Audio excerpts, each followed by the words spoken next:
On June 13, 2025, Israel launched a massive surprise airstrike deep into Iran, targeting nuclear sites, missile bases, command centers, and even prison, a bold provocative actions intended to cripple Iran's nuclear ambitions. Hours later, Iran retaliated. In first wave of response, Iran fired approximately 150 to 200 ballistic missiles and deployed around 100 drones toward Israeli territory. These strikes triggered Israel's multi-layered missiles defense system.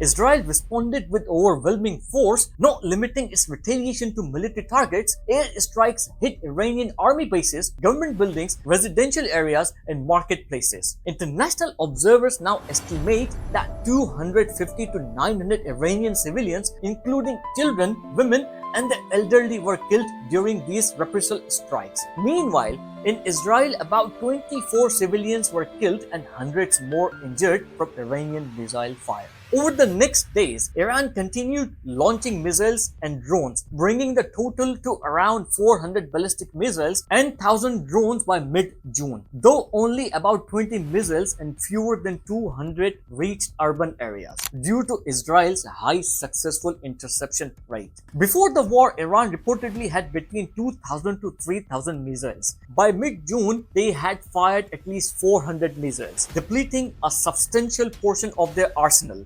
Additionally, an estimated 120 missiles launches were destroyed, further limiting Iran's ability to restock. Israel's air defense comprised Iron Dome for short-range threats, David slings for medium-range missiles and drones, Arrow 2 and Arrow 3 for long-range, and U.S. supplied Patriot THAAD system. With interception rates exceeding 90%, Israel successfully prevented most incoming attacks. However, these defenses came at a steep price. Each Iron Dome interceptor, Amir, cost about 40 to 50,000 US dollars, while David Sling and Arrow interceptor range from 1 million to 4 million per shot. By mid-June, defense economists estimated Israel had already spent $540 to $670 million on missile interceptors alone, with total war spending, including aircraft operations and ammunitions, possibly exceeding $1 billion. Operating F-35 jets themselves cost about $10,000 per flight hour, plus additional expenses for smart bombs and JDAM munitions.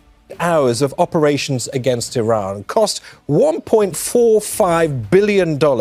Infrastructure damage was severe. In Israel, direct damage from missiles strike were estimated at around $600 million, and analysts warned that continued conflict could cost as much as $12 billion per month. In Iran, air strikes damaged or destroyed nuclear facilities, missile launch sites, roads, power plants, prisons, hospitals, and cumulative losses likely reach into the billions. On the diplomatic front, Israel benefited from critical support. The United States, alongside the UK and Europe, committed to resupplying defense systems, including a $14 billion military aid package. Iran, in contrast, received assistance from Russia in drones and missiles technology, and likely China, though Russia's focus elsewhere, particularly Ukraine, limited its support. Regarding sustainability, Israel's interceptor stockpiles were dwindling. Analysts warn only 10 to 12 days of supplies remain at current rates. Iran, having fired 400 missiles, possibly had fewer than 1,000 remaining, further constrained by damaged launch sites. Now, after 12 intense days of conflict, a U.S. Qatar brokered ceasefire appears to be taking effect. As announced by President Trump, however, tensions remain high. Israel has accused Iran of launching missiles just hours after ceasefire began, claims which Iran denies.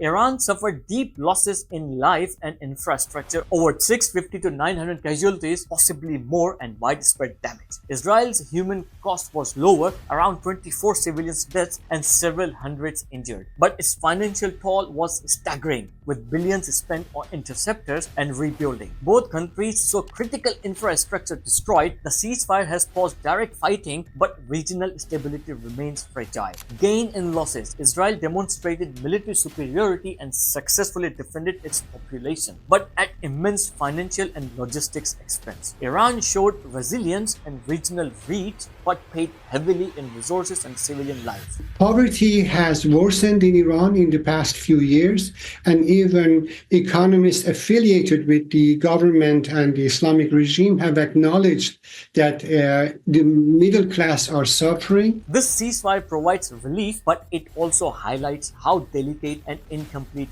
peace can be.